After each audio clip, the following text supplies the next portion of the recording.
Looking to see a show?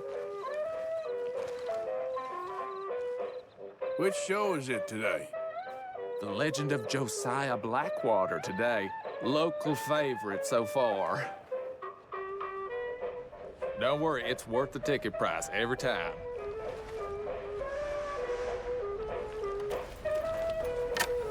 Can I buy a ticket, please? We'll be starting soon, just inside the tent there.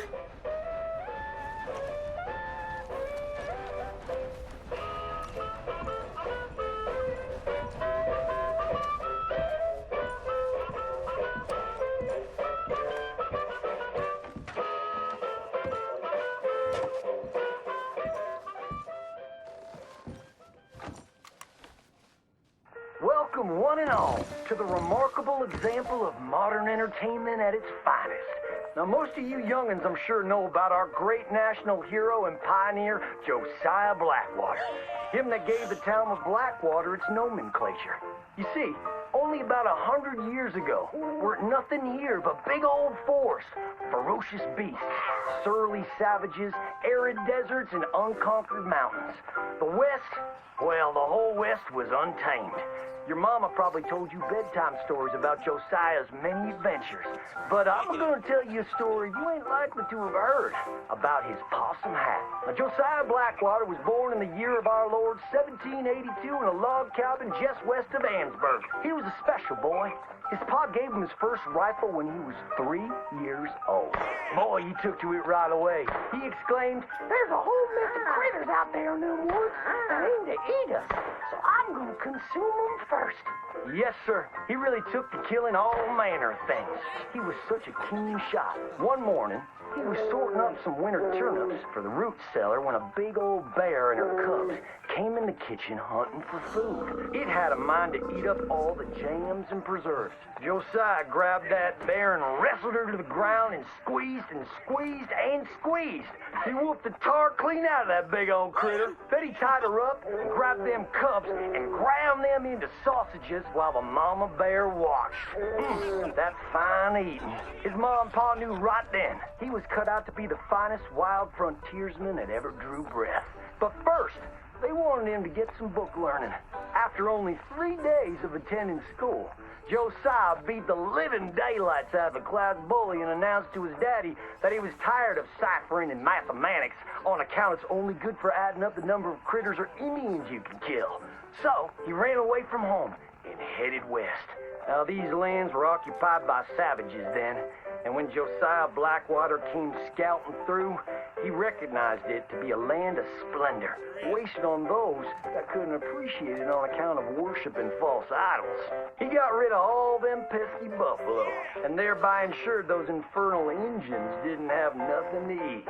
Of course, that got them mightily riled up, so he had to slaughter all of them too. Just like his daddy had once done to the Redcoats in 1775. Right about that time, he met an Indian girl he took pity on account of having annihilated her family. She was 12 years old, and so he took her as his wife. She gave him 2 sons before she died of typhus. Now, y'all know that Josiah Blackwater wore a possum for a hat. But most don't know how that came to be. Well, one day, old Josiah was riding a couple of alligators down the Lanahatchee River. Riding, standing up, and shooting eagles right out of the sky when he sees a big old mountain lion about to eat a possum. Josiah grabbed that mountain lion by the tail and wrestled it till it was plumb dead.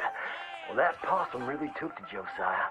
Followed him around like a dog loyal to its master. Yes, they had a lot of adventures together. Now, Josiah never cried a day in his life, but he pert near did on the day that possum passed, for they were mighty fine friends.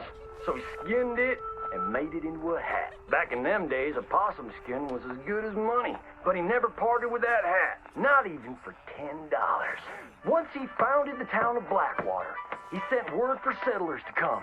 It was the last stop in the west before San Francisco. He met a girl by the name of Rufina Helsby at a barn dance one night, took her as his wife, and settled down. Built himself a cattle empire and had 14 youngins. But Josiah Blackwater wasn't the home-loving kind, and he grew mighty restless. One day on the courthouse steps, he announced, You may all go to hell, and I will go to Saint Denis. And so he did.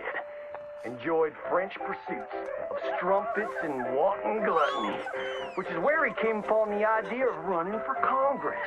He wore that possum hat every day as a congressman, as a reminder of where he come from, saying, I may live in barbaric splendor, but I always remember, keep your friends close and your gun closer, because you don't know when you might have to shoot them.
Good day there.